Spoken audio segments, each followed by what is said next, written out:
Next problem, what is the value of 1 minus I root 3 whole power 9? దీని యొక్క value మనం కనుక్కోవాలి. So 1 minus I root 3, so దీన్ని మనం x మైనస్ IYతో కంపేర్ చేసుకుంటే x is equal to 1, y is equal to root 3. So r value వచ్చేసి root of x square plus y square.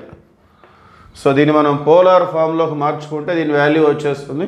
We have to convert this complex number into polar form, mode amplitude form. So root of 1 square 1, root 3 square 3, root of 1 plus 3 4. So root 4 అంటే 2 వచ్చేస్తుంది r value అది.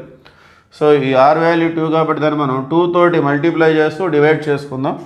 So 1 minus I root 3 whole power 9 is equal to, so 2 into, so ఈ complex నెంబర్ని 2తో multiply చేసుకోవాలి, అలానే divide చేసుకోవాలి. So 2 into 1/2 minus I into root 3/2, okay, whole power 9. So ఈ 2ని మనం సపరేట్ చేసుకున్నట్లయితే 2 పవర్ 9. సో ఇక్కడ కాస్ యాంగిల్, ఇక్కడ సైన్ యాంగిల్. 1/2 అనేది కాస్కి ఎప్పుడు వస్తుంది? So cos 60 degrees. సో 60 అంటే మనకి π/3 minus I sine π/3 whole power 9.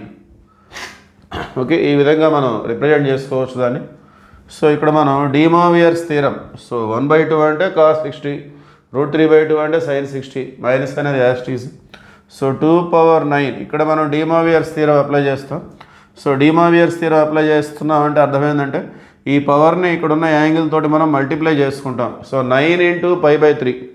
So 9తో మల్టిప్లై చేస్తే 3 3 క్యాన్సిల్ అవుతుంది.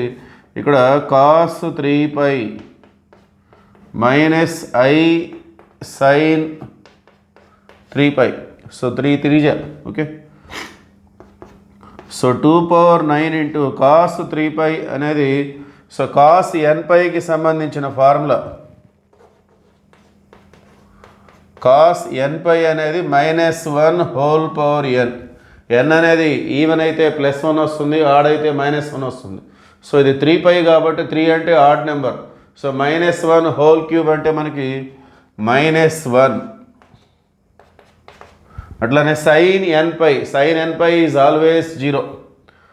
సైన్ nπ అనేది ఎప్పుడు కూడా 0నే ఫర్ ఆల్ n అనేది ఏ ఇంటిజర్ అయినా కానీ, అది ఈవెన్ అయినా ఆడ్ అయినా, sine nπ is always 0 and cos nπ is -1 whole power n. So ఇది 3 కాబట్టి ఆడ్ నెంబర్ కాబట్టి ఇది -1 వస్తుంది.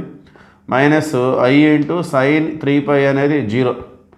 సో I ఇంటూ 0 0 పోతే 2 power 9 into -1 minus 2 power 9. So option B is the right answer.